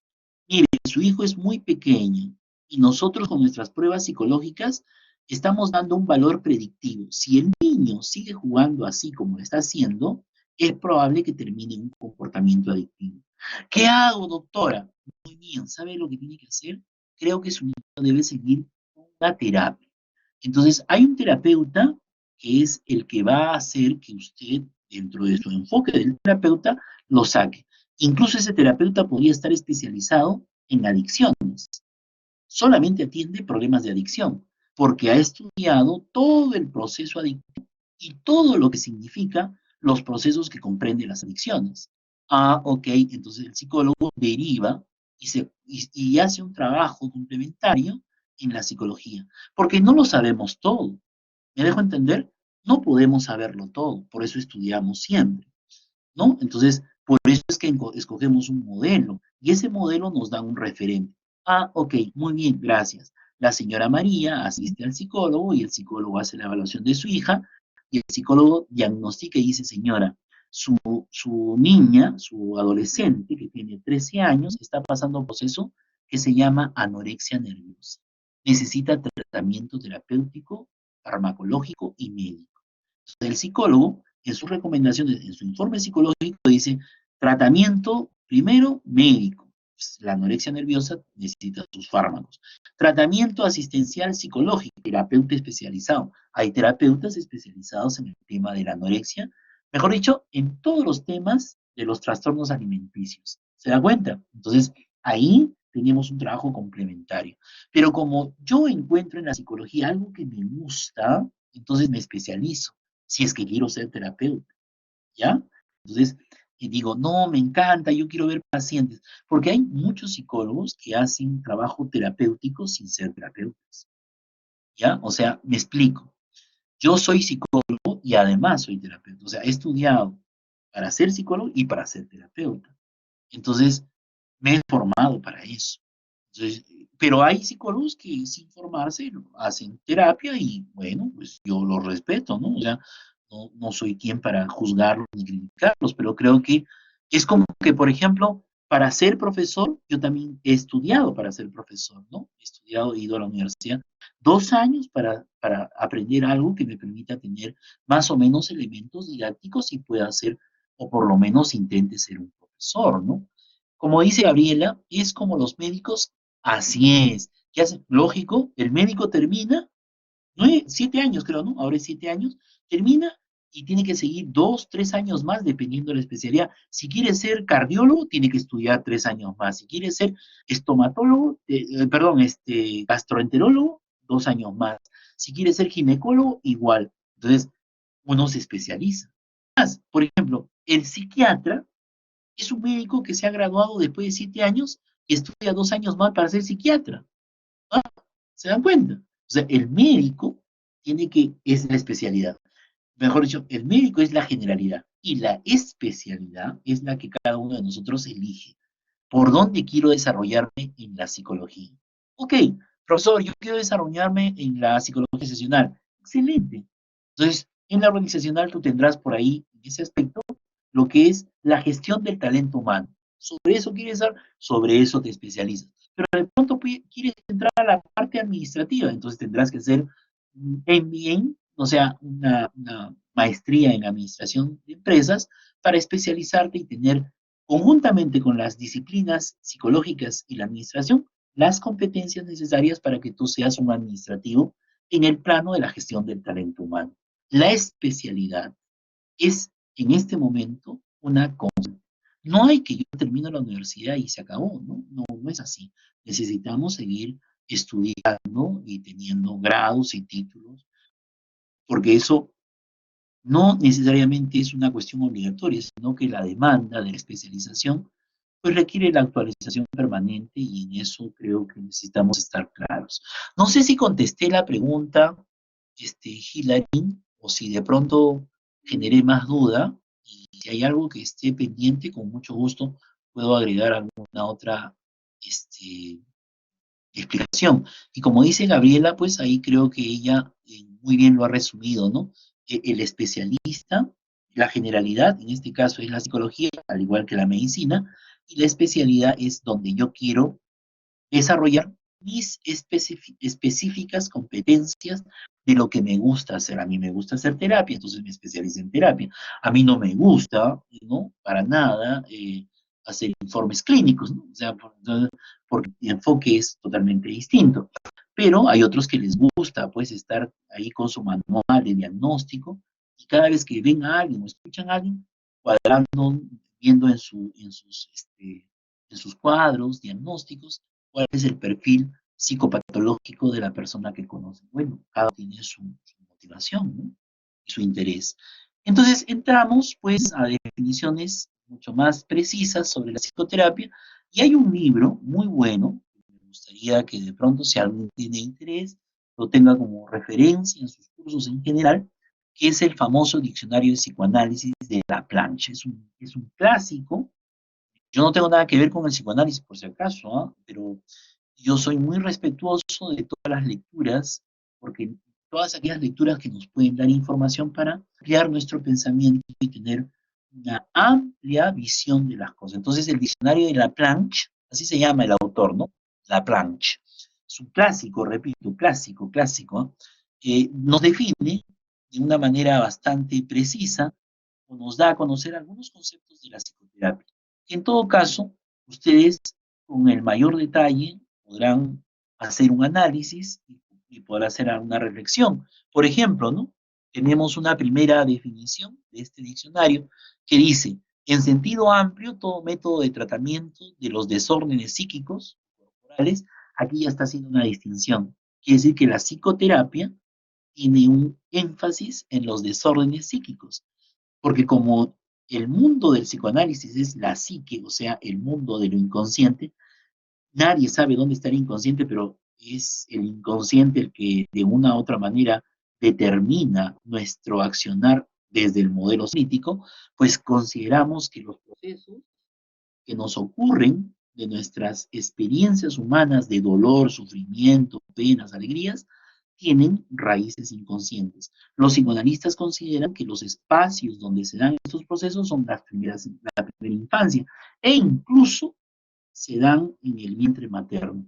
Hago un pequeño paréntesis para recomendar una serie que espero ustedes hayan visto y si no, les invito a que se den un tiempito, organicen sus horarios y lo vean en ese espacio tan conocido como es el Netflix. No sé si estoy pronunciando bien el nombre, pero hay una serie que se llama Freud, ¿no? O sea, no sé si han visto ustedes ese documental, película documental que hay en Netflix, es muy buena, donde podemos ver aspectos poco conocidos o que no conocíamos y que es una lectura muy interesante en términos visuales e históricos del momento en el cual se desarrolla el pensamiento del psicoanálisis. ¿Me están siguiendo, jóvenes? ¿O ya estoy hablando aquí dentro de mi proceso esquizofrénico de la soledad? ¿No? ¿Están ahí o ya se fueron? ¿Estamos? ¿Sí? Ok, ya está, siempre, porque si no, ya, ahí están, ya, ok. ¿Han visto la serie? ¿Conocen la serie? ¿Sí? ¿La han visto? ¿Alguien ha visto la serie que estoy haciendo referencia? Qué bien, muy bien, gracias, Rosario, sí la he visto, ok. No la he visto, ya, entonces, dense un tiempito a ver si es que se organizan, qué sé yo. Ya, ok. No, sí, es bueno que apenas salgan este tipo de series que no están vinculadas a nuestra carrera, así no tengamos afinidad con ese modelo. Freud, la serie es Freud, ¿no? O sea, así se llama, creo, Freud, ¿no? Entonces, eh, así no tengamos afinidad por estrictos temas de nuestra formación, ¿no? Tenemos que estar al tanto, ¿no? Entonces, podemos revisar. Y qué mejor hacerlo en un programa televisivo, ¿no? Que nos puede cumplir dos funciones: conocer algo que no sabíamos, investigar esos aspectos y distraernos, sobre todo distraernos, ¿no? Freud, así es, Freud, ¿no? Hay un personaje contemporáneo latinoamericano que se llama Jorge Bucay, él es psicoanalista, no, sí, es psicoanalista, y él dice que la psicoterapia se dirige a los obstáculos psicológicos que se interponen en el camino hacia lo que buscamos, y se supone que cuando es completamente eficaz, acaba con todo. Y ahí está, Nicolás es un admirador, ahí está muy bien, ¿no es cierto? Entonces, eh, ah, eh, sus hijos sin psicólogo, ¿cómo es eso? No entendí. O, sus hijos son psicólogos. Mira, ya, yo no sé mucho de su biografía, pero tiene una corriente muy interesante, está desempeñando una labor muy profesional, muy interesante. Hay que seguirlo. Invito también, miren, Nicolás puede corroborar lo que estoy señalando. Jorge Bucay es un personaje que lo puede encontrar en YouTube. Tiene unas reflexiones muy interesantes y él es un terapeuta, ¿no? Es un psicoterapeuta y que podría ser un referente para ustedes, para los que quieran conocer, y tiene una escuela muy interesante de práctica y puede ser asequible para todos nosotros, ¿no? Luego tenemos, dentro de los organismos mundiales, lo que vendría a ser las definiciones, diríamos, mucho más formales, ¿no? Como por ejemplo, la no menos famosa Organización Mundial de la Salud, que en estos últimos momentos contemporáneos ha sido brutalmente vapuleada, cuestionada, desprestigiada, insultada, todos los adjetivos habidos y por haber, pero que nosotros, como somos responsables y sabemos respetar las instancias, podemos reconocer que algunas cosas se pueden hacer bien, otras se pueden hacer mal, pero no por ello dejamos de mencionar los referentes que en el mundo son los que marcan algunas pautas sobre la salud mental, por ejemplo. Entonces, la Organización Mundial de la Salud, la famosa OMS, señala que el término psicoterapia es aquel que está referido a aquellas intervenciones planificadas y estructuradas que tienen el objetivo de influir sobre el comportamiento, el humor y los patrones emocionales. Miren, miren esa especificidad en la definición. Ya no solamente el comportamiento, sino que además de ello, el estado de humor de la persona y por ende cómo se dan sus patrones emocionales. Y hoy día las emociones, nosotros las conocemos como emociones primarias, emociones secundarias, que son fundamentales en estos procesos que estamos viviendo de confinamiento, aislamiento, distancia social, qué sé yo, pues obviamente juegan un papel preponderante. Entonces, dice la OMS, la psicoterapia no comprende el uso de ningún medio bioquímico biológico. Entonces la psicoterapia no es farmacológica. La psicoterapia es básicamente técnicas debidamente comprobadas que nos permiten acercarnos al dolor humano, a la tragedia humana, a la incertidumbre, a la duda, para que podamos encontrar respuestas conjuntamente con los pacientes y así tratar de aliviar o encaminar algunas alternativas ante los trastornos mentales y los trastornos de nuestros comportamientos. O sea, en otras palabras, los terapeutas no usamos fármacos. La farmacología es estricta propiedad de los médicos. Sin embargo, quisiera hacer una observación, si ustedes me lo permiten. En los Estados Unidos, que es un país pues muy desarrollado, pertenece a lo que algunos siguen llamando el primer mundo, ¿no? En los Estados Unidos, que es un estado confederado, o sea, hay varios estados cuyos gobiernos tienen autonomía unos de otros, hay estados en Estados Unidos donde la psicología o la práctica psicológica está asociada a la farmacología. O sea, en otras palabras, el psicólogo puede también dar recetas farmacológicas respecto a los problemas que están vinculados a los diagnósticos, llámese de ansiedad, trastornos obsesivos compulsivos, depresión, en fin. ¿Por qué? Porque el vademecum médico es uno solo. El vademecum es el libro donde está toda la psicopatología, toda la farmacopedia, todos los signos y síntomas y se traducen en qué son los medicamentos a usar en tales o cuales circunstancias. Por ejemplo, nosotros como profesionales de la salud emocional y mental, como psicólogos, sabemos que la depresión, que es una enfermedad mental, tiene un componente estrictamente biológico. En otras palabras, la depresión, por ejemplo, es la disminución de una sustancia, de un neurotransmisor que se produce en el cerebro, que cuando disminuye nos ocasiona serios problemas, primero tristeza y luego producirnos un estado de lo que llaman ustedes un bajón, ¿no? Muy profundo y que nos lleva pues a un estado depresivo.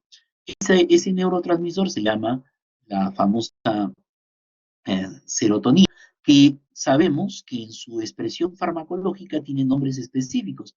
Hoy día, por ejemplo, el tratamiento farmacológico para la depresión básica y elemental, o la distimia, que es el proceso previo a una depresión, o la depresión menor, la distimia, el médico que receta, sertralina. Entonces, nosotros ya lo sabemos, o sea, ya se sabe, ¿no? Manejamos los nombres de los fármacos, los medicamentos, pero no es nuestra competencia. Nosotros, yo no le voy a decir, señora, tome su sertralina, no, de ninguna manera. Eso le corresponde a quién? Al médico tratante. Nosotros no podemos meternos en un campo que no nos corresponde. Nosotros le empezamos a ayudar con las otras formas de generar justamente eso que le falta. Si a una persona que está triste, diríamos, está deprimida, ¿no? Está ya en una situación de un ser querido, en fin, ha perdido el trabajo, en fin, no sé, y sabemos que está en un cuadro depresivo, sabemos que necesita su medicación, pero nosotros le tenemos que dar la otra parte, eso que dice la OMS, darle a través de medios psicológicos, o sea, buscar las alternativas terapéuticas que produzcan esa serotonina en su cerebro. En términos sencillos, por ejemplo, hay algunas actividades que generan la serotonina.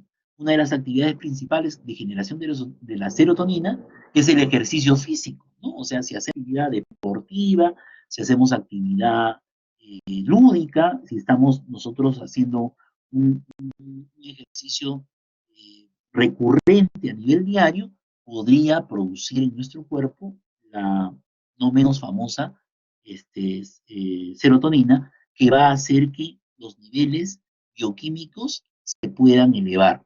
Si agregamos, le damos una suerte de asistencia emocional consistente de las personas con las cuales él o ella viven, pues podemos ir sumando.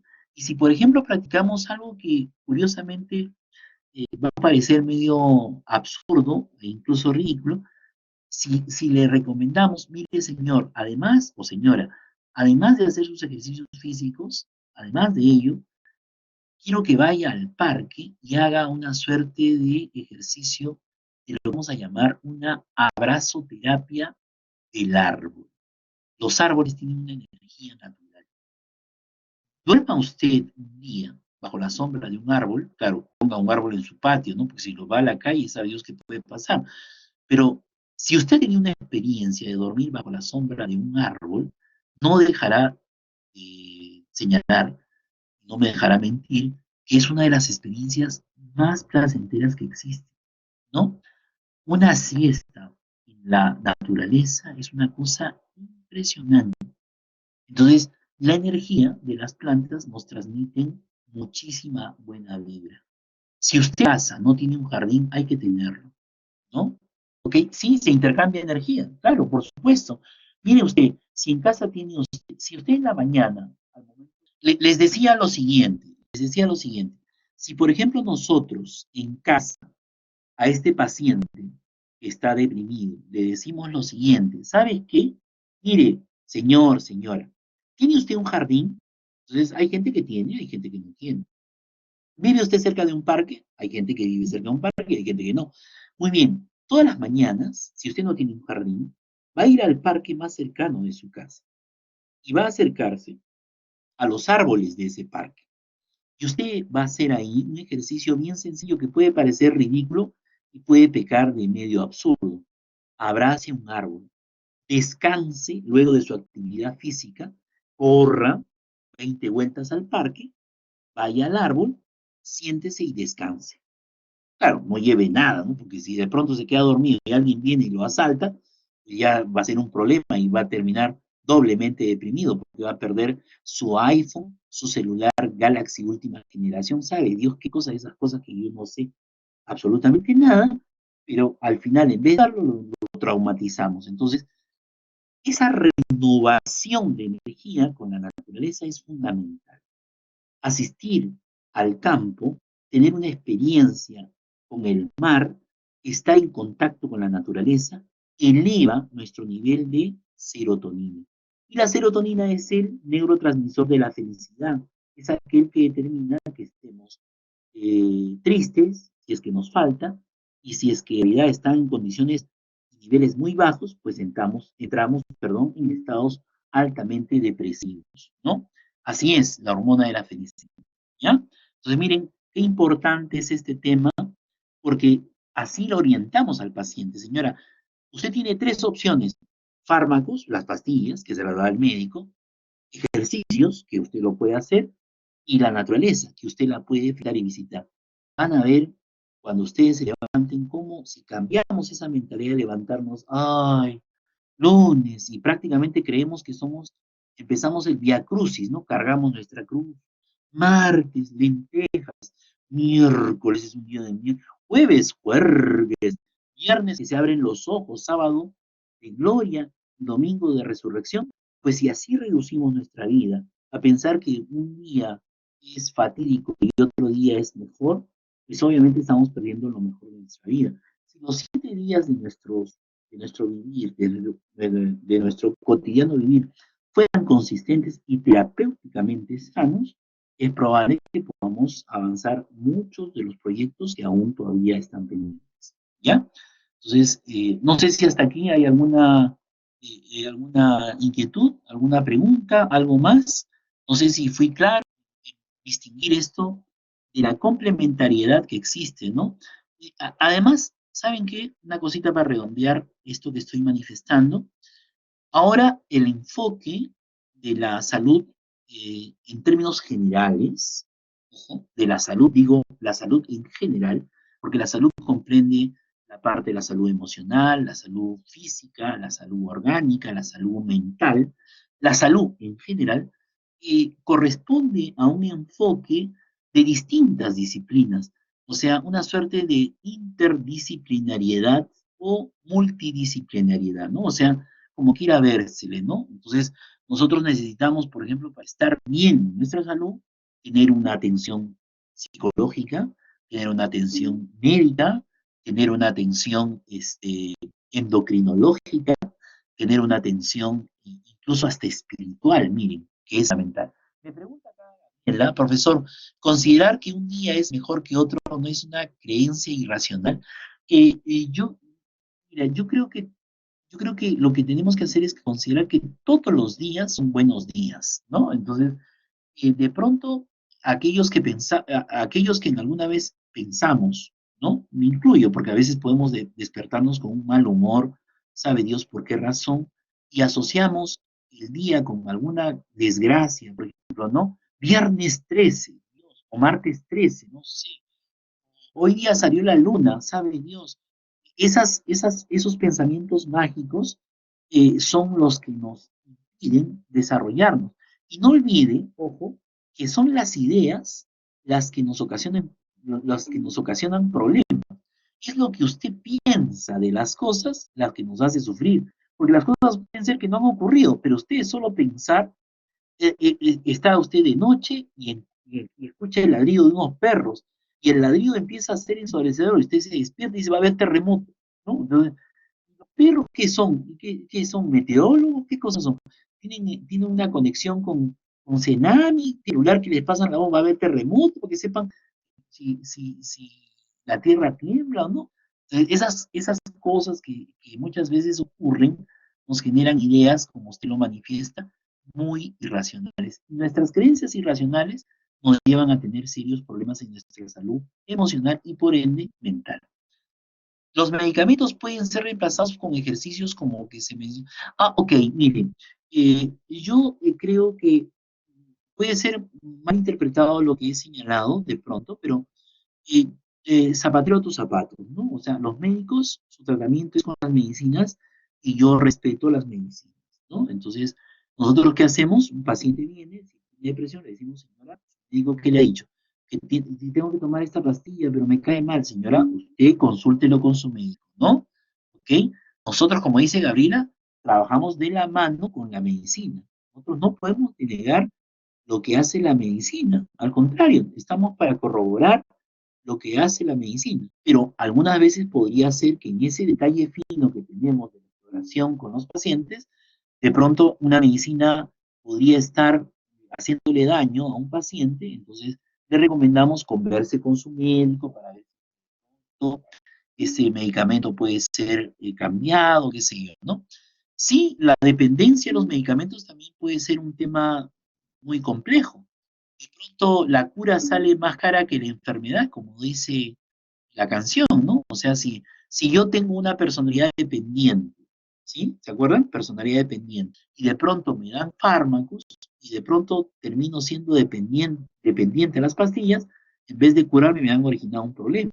No olviden, por ejemplo, que el tratamiento de la farmacodependencia está orientado a un tratamiento farmacológico. O sea, me quitan la droga y me dan otra.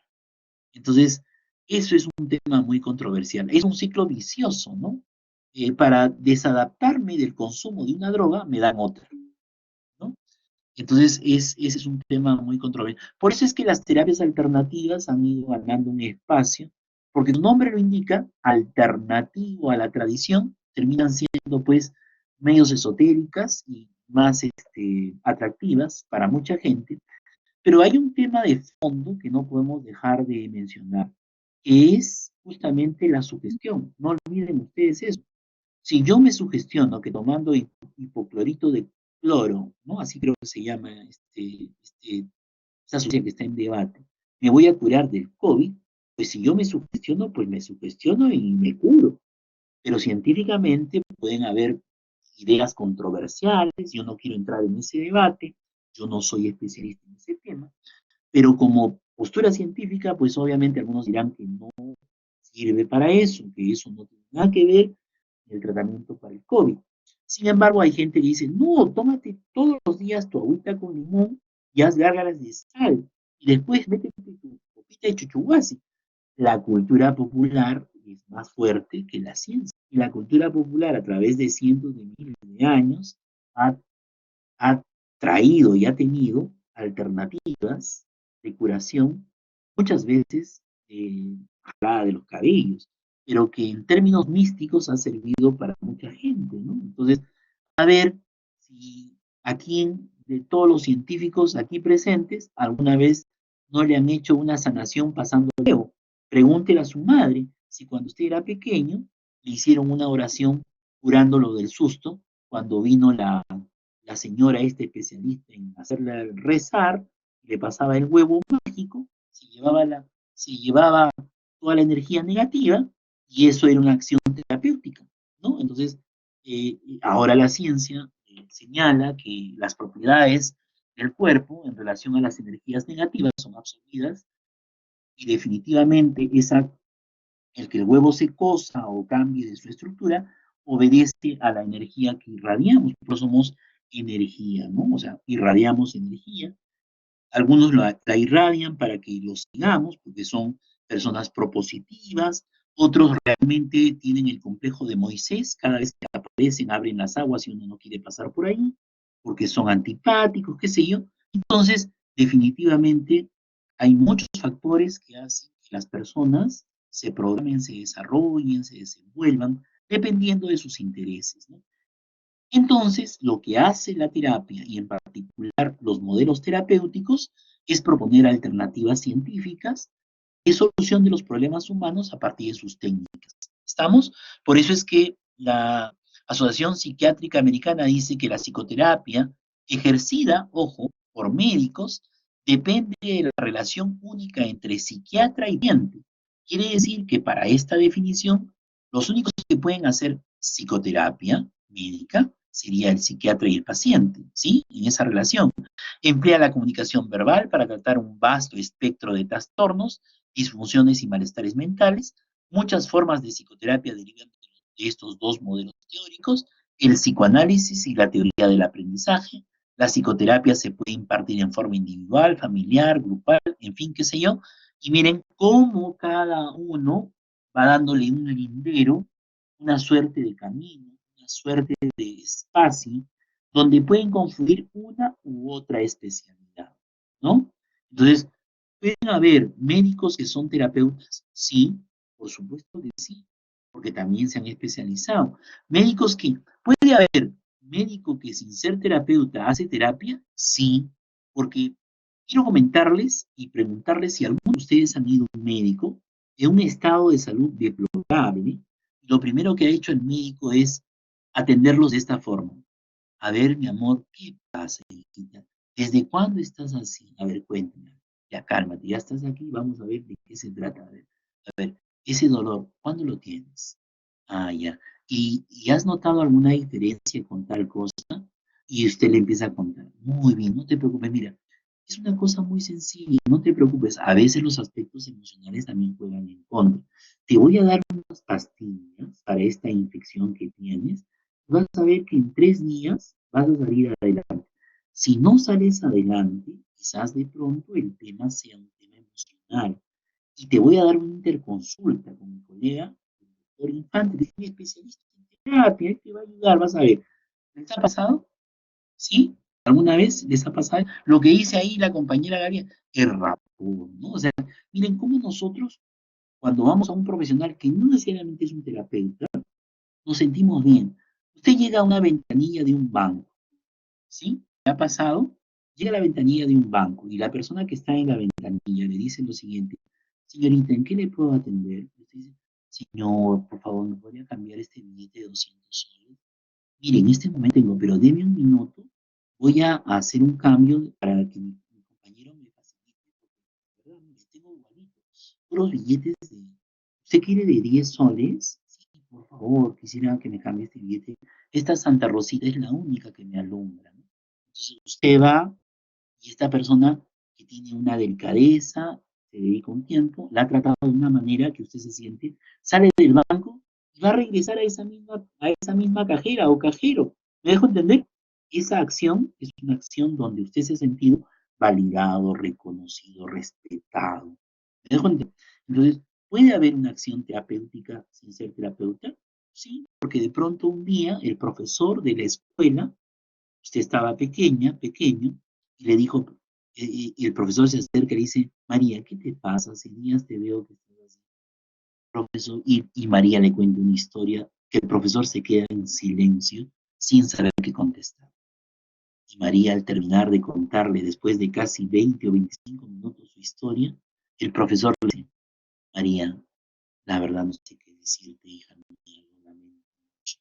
El profesor está conmovido y ha quedado petrificado con la historia. María le dice, profesor, no se preocupe, ya me ayudó, me ha escuchado.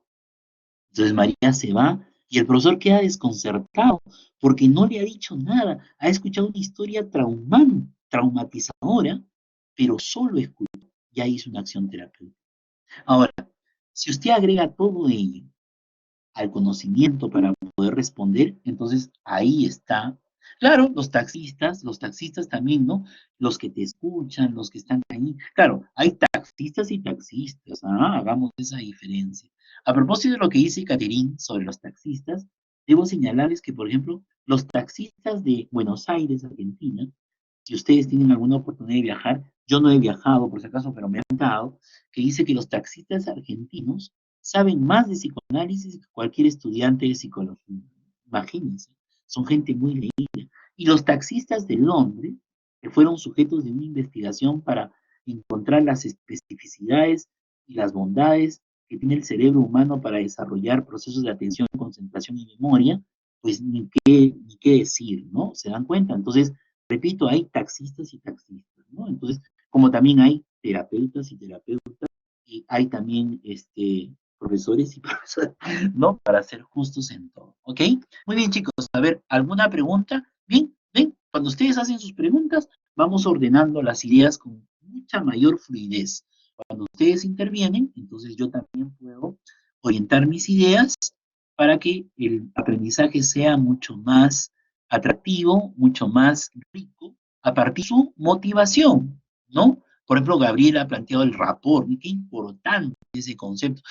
Que, o sea, un psicólogo, una psicóloga que no ejerce la empatía, que no tiene capacidad de escucha, que no tiene rapport, está condenado a no tener éxito en su profesión. Entonces, creo que esos tres conceptos debemos nosotros trabajarlos seriamente, potenciarlos, porque son las herramientas elementales del proceso de intervención psicoterapéutica, ¿no? Y hay un maestro que ustedes me imagino lo conocen, el maestro Carl Royer, que también tiene alguna idea, no una idea, una gran idea respecto a lo que significa la atención terapéutica. Él dice, la curiosa paradoja es que cuando me acepto tal como soy, entonces puedo cambiar. La condición para iniciar un proceso de terapia es que usted decida hacer la terapia. La negación es justamente uno de los temas centrales para no iniciar un proceso terapéutico. Hay mucha gente que necesitando no lo hace y hay mucha gente que no necesitando lo está, ¿no? Por una serie de circunstancias, sabe Dios. Pero lo cierto es que este proceso, ¿no? De aceptar que algo puedo yo cambiar es un elemento ya descontado. Desde el momento en que alguien toca la puerta y empieza a ser recibido por un terapeuta, un psicólogo, una persona que le va a escuchar, esa persona tiene intención de cambiar. Si al frente se encuentra con alguien que lo invita y prácticamente le pone todo en bandeja para que esta persona cambie, cambiará.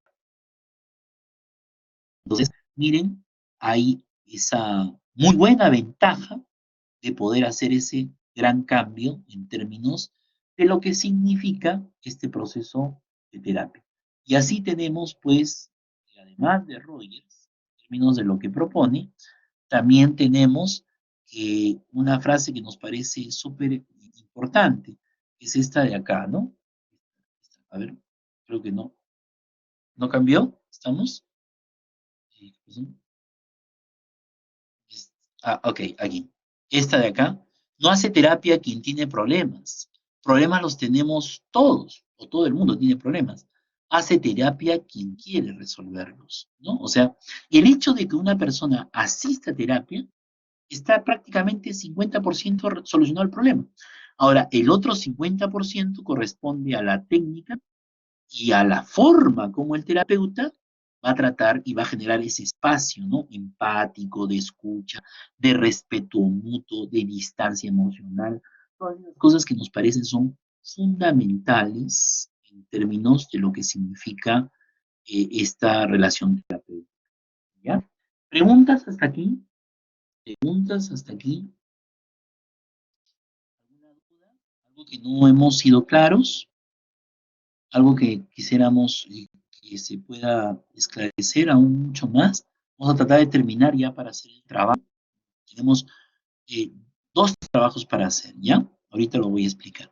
Entonces, hay otro personaje, no es psicólogo, no es psiquiatra, es un médico, es un biólogo, él es chileno, maestro de maestros.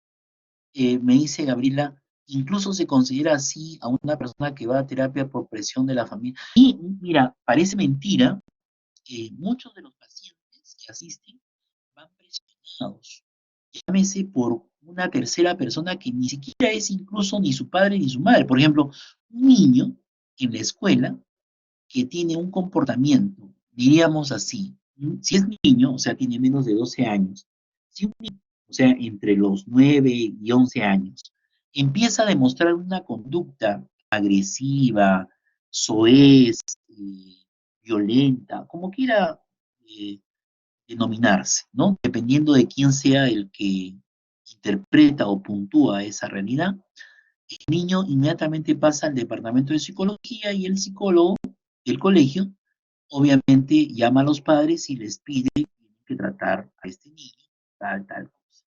Porque en el colegio no hay intervención terapéutica. En el colegio hay detección, diagnóstico, programas de modificación para mejorar los aprendizajes, pero no hay intervención en el plano de algunos temas emocionales, conductuales que se tienen que ver en un espacio terapéutico. El terapeuta, perdón, el profesor y el psicólogo del colegio y la institución educativa le piden a los padres que lleven a este niño a un especialista. Va al especialista y tienen que certificar que de una u otra manera está siguiendo esa terapia. Cuando el niño va a ese especialista, va obligado. ¿Acaso el niño quiere ir? El niño no quiere ir. Y el terapeuta podría decir, mire, ¿sabe qué? Un niño con estas características está deprimido. Y está deprimido no porque se sienta mal en el colegio, sino que algo está pasando en la casa. Entonces, dependiendo del enfoque, puede ser que esos padres estén separando, que sus padres, que en esa casa exista violencia familiar, que el niño está que de pronto pueda ser incluso, ¿saben qué? Podría ser que ese niño ha tenido tocamiento indebido. O sea, hay un mundo de cosas por explorar, ¿sí? En donde obviamente el hecho de que uno vaya por presión no necesariamente sea que no exista la necesidad. El terapeuta, a diferencia del psicólogo, va a encontrar esa pauta que conecta, esa demanda de quien eh, solicita la intervención versus esa negación de aquel que no quiere asistir, ¿sí? Entonces, entre comillas, la magia, diríamos así, entre comillas, la magia del proceso terapéutico es ayudar que el paciente pueda aliviar su dolor y restablecer su condición para que se pueda desenvolver de manera armoniosa en su contexto del cual ha sido derivado. Colegio, trabajo, la universidad, familia, barrio, qué sé yo, no sé, dependiendo de quién lo haya derivado. ¿Ya? Entonces, Maturana, que les decía, es un biólogo chileno, muy importante el trabajo de Maturana. Maturana dice que nosotros somos seres eminentemente emocionales, ¿no? O sea, que nosotros nos estamos en vínculo y en relación entre la razón y la emoción, ¿no? No sé si les ha pasado que siempre ha habido, no sé si, perdón, habrán escuchado que siempre hay ese debate, ¿no? ¿Qué es primero, no? ¿La razón o el sentimiento? ¿O el sentimiento o la razón? ¿O el pensamiento o la razón? Entonces, detrás de un pensamiento hay perdón, detrás de un pensamiento que es un razonamiento, hay un sentimiento, ¿no? Y detrás de una razón hay también, por ejemplo, aquel que dice que la razón es primero y se pelea defendiendo su posición, detrás de esa razón hay un sentimiento. Y aquel que diga que su sentimiento es primero que la razón, detrás del sentimiento hay una razón para defender su sentimiento. Entonces hay una interacción, es como las caras de una moneda. Imagínense una moneda, ¿no? Una moneda tiene cara y sello. Entonces la moneda no puede ser sello sin dejar de lado la cara. Y la cara no puede dejar de ser moneda si deja de lado el sello. Algo similar, cuando ustedes ven la luna, No sé si les encanta, yo tengo una marcada afinidad con la luna, ¿no? Me encanta la luna, siempre que puedo fotos, ¿no? Entonces resulta, ahí hay un debate, ya están, los filósofos están apareciendo y dicen, la razón es primero pensar más, sentir más acción, igual resultados, ya, ok, excelente, muy bien, muy bien. Entonces, no sé si ustedes han visto cuando está la luna, de pronto observamos solamente el lado que ilumina el sol. El lado que ilumina lo conocemos como, ¿no? Un solo lado de la luna. El otro lado, que es el lado oscuro, no lo conocemos, no lo hemos visto, pero existe, ¿no? Y también es un lugar que, al igual que el lado que miramos y observamos, forma parte de la luna, ¿no? Y ambos lugares están conectados, ¿no? Forman parte de la totalidad de la luna. En el caso del maestro Maturana, él dice que el proceso terapéutico siempre es el mismo, cualquiera sea la forma de la psicoterapia, y que se obtiene cuando el terapeuta logra, mediante su interacción con el paciente, guiarlo, conducirlo inconscientemente en el abandono de la negación sistemática de sí mismo y del otro, y en la recuperación de la violencia del amor como la manera de hilo central de su vivir. Para Maturana, lo central es que nosotros somos seres amorosos y que es el amor lo que nos diferencia de otras especies y es lo que nos moviliza a poder acercarnos y validarnos.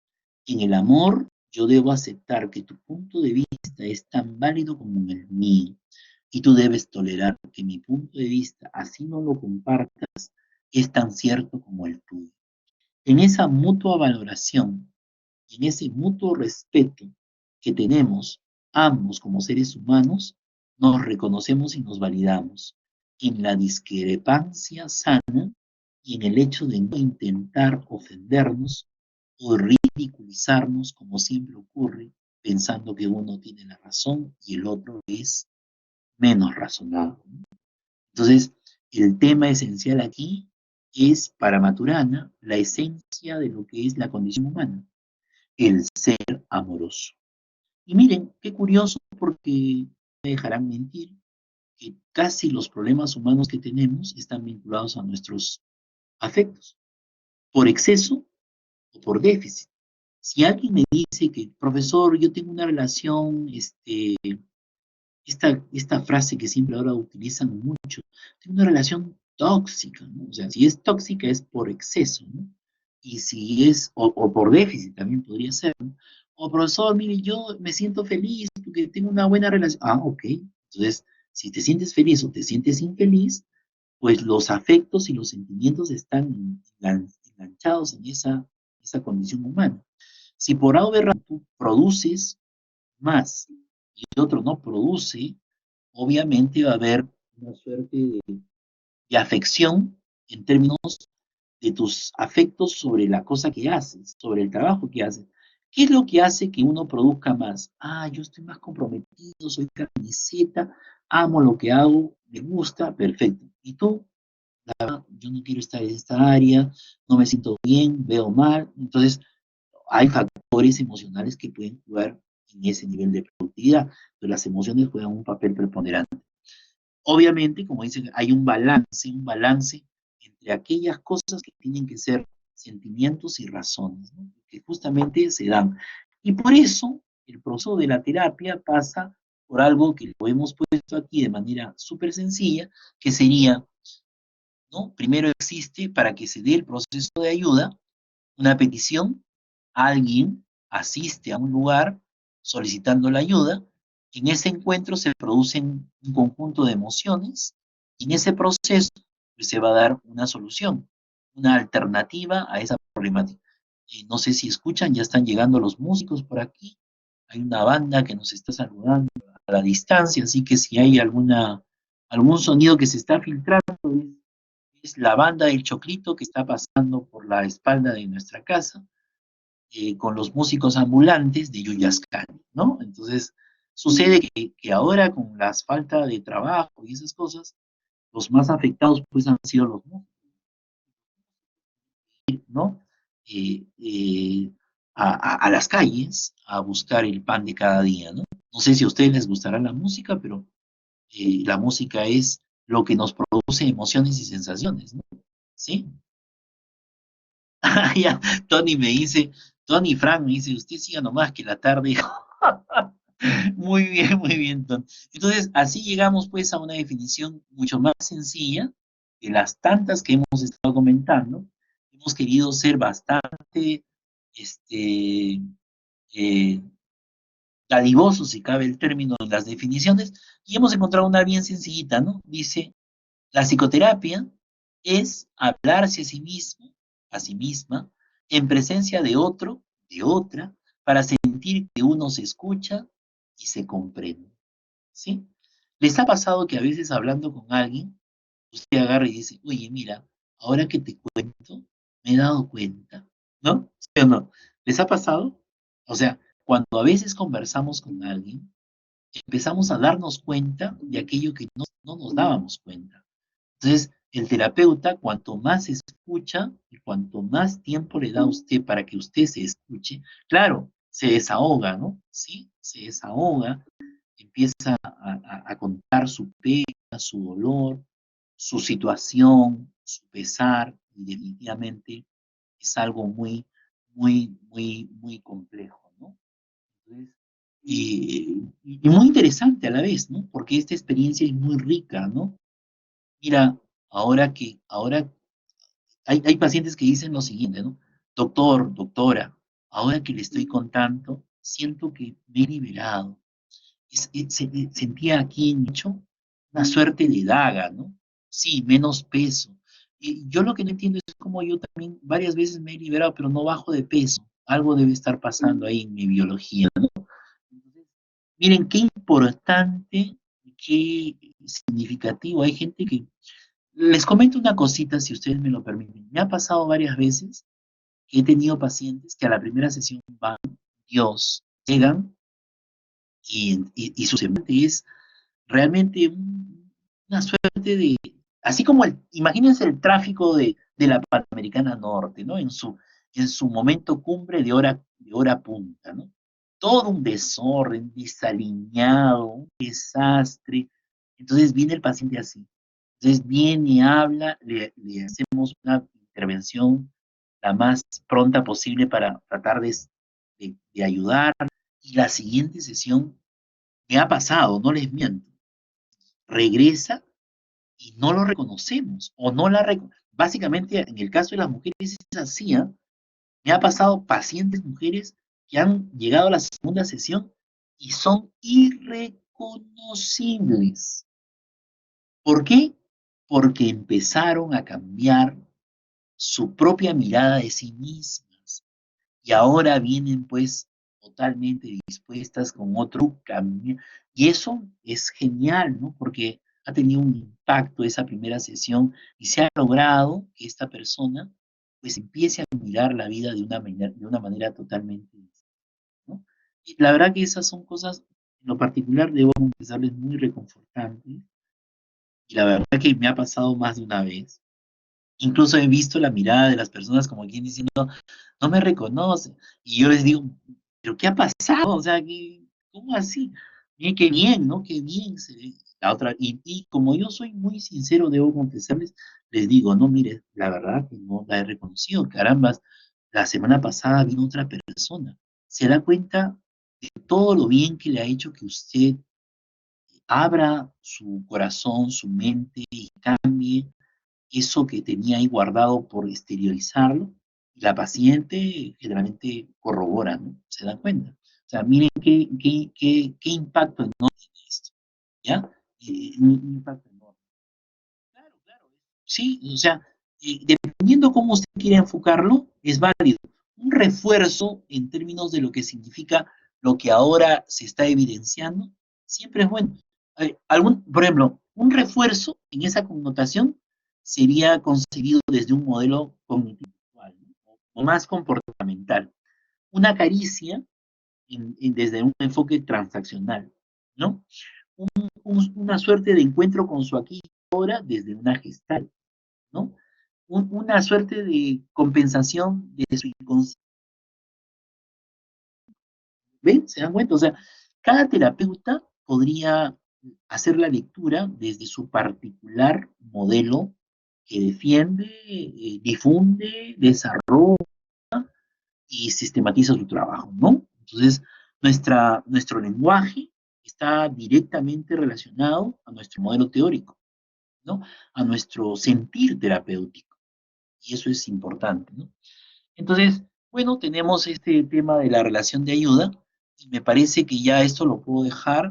Voy a pasar a otro punto ya para ir a la parte práctica, porque nos interesa eso, nos interesa mucho ese tema y vamos a terminar con esto, ¿ya? Quiero terminar esta parte de acá, me parece sí, importante, que es la siguiente. Entonces, vamos a partir de una idea que el problema no es la persona, ¿ok? Esto lo vamos a estudiar todo este ciclo como también el ciclo que viene, ¿no? El problema no es la persona, el problema es el problema. Más allá de parecerse una canción de ese intérprete, creo que centroamericano, que se me fue su nombre, el problema no es la persona, el problema es el problema. La labor del terapeuta es señalar, Arjona, así es, Arjona. Y dicho sea de paso, es un personaje muy controversial, ¿no? La labor del terapeuta es señalar en qué porcentaje el problema ha invadido el ser de la persona y cómo ese ser se siente minimizado y de una u otra manera se siente paciente, se siente cliente y por tanto está dispuesto a cambiar. Lo vamos a explicar en mayor detalle en lo siguiente. Lo siguiente quiere decir que necesitamos diferenciar lo que es un paciente y lo que es un cliente. Paciente es aquel que padece, ¿no? De algo y espera ser curado, ¿ok? Como quien dice, deme, pues, ¿no? La pastillita de la felicidad, deme, ¿no? La alegría para vivir, ¿no? Deme la fuerza motivadora, la motivación para salir adelante, en fin. El cliente solicita, participa y busca su cambio. La combinación es fundamental. Necesitamos ser paciente y cliente cuando abordamos a alguien que quiere cambiar. Paciente porque espera ser curado y cliente porque participa de su curación. Pero si hay una diferencia de que solamente interviene con paciente, la cosa es distinta. Si solamente es cliente, la cosa es distinta.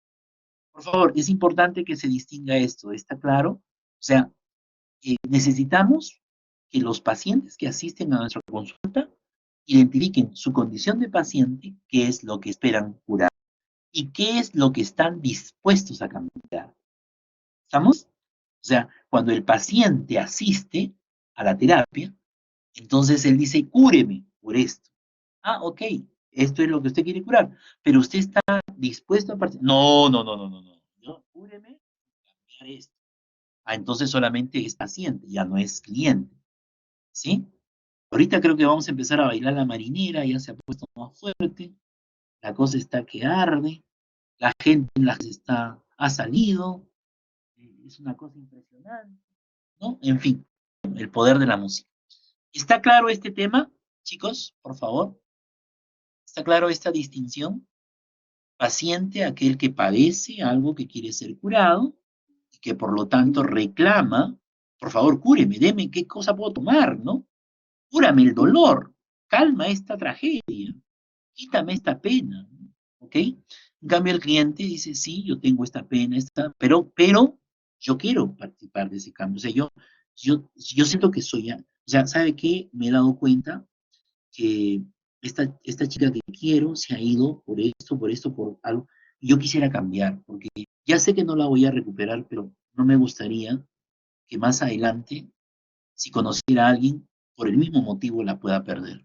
Me he dado cuenta que esto está mal, ¿no? Él se ha dado cuenta que el alcohol distanció a la pareja, que su maltrato y su violencia la distanció. Entonces él dice, yo quiero participar de este cambio. Yo sí soy, de pronto soy alcohólico, de pronto soy violento, de pronto soy, qué sé yo, no sé, y estoy recordando que quiero ser parte de ese cambio, ¿ya? ¿Ok? Y para eso entonces, ¿qué tenemos? Tenemos lo siguiente, que voy a pasar esto un ratito después, ¿ya? Para terminar la idea, porque esto me parece que es la consecución de lo que acabo de señalar. Y para terminar y redondear la idea, pues necesitamos ¿qué cosa? Cuando el paciente se asume como cliente, ojo, haré terapia, lo que acabo de explicar. Sin embargo, cuando solo nos enfrentamos al cliente y no está presente el paciente, entonces haremos de consejeros. Cuando nos enfrentamos a un paciente pero sin querer ser cliente, haremos de consultores, mediadores o estrategas. Sin embargo, cuando al frente tenemos a una persona que no es ni cliente ni paciente, entonces eso es un error, ¿ya? Entonces necesitamos la condición de establecer qué quiere curar usted. ¿Qué quiere curar? Paciente. Muy bien. ¿Y en qué se puede comprometer? Cliente. Si él reconoce que quiere curar y, que quiere, y cómo se quiere comprometer, podemos hacer terapia, ¿sí? Pero si él solamente dice, no, mire, ¿sabe qué? Yo quiero que usted me dé un consejo, ¿ok? Solamente quiero un consejo, entonces solamente vengo aquí como cliente, no vengo como paciente, ¿ok? Pero si yo solamente no vengo como paciente, o sea, cúreme tal cosa, ¿a qué me aconseja, no? Porque, oye, me duele la barriga, te aconseja un montón de cosas, ¿no? Te aconsejan consejeros, estrategas, mediadores, qué sé yo. Cuando tú no eres ni uno ni otra cosa, como dice el refrán, ni chicha ni limonada, definitivamente está muy complicada y no estamos haciendo ninguno ni otro. Muy bien, muy bien. Esto es lo que quería plantearles.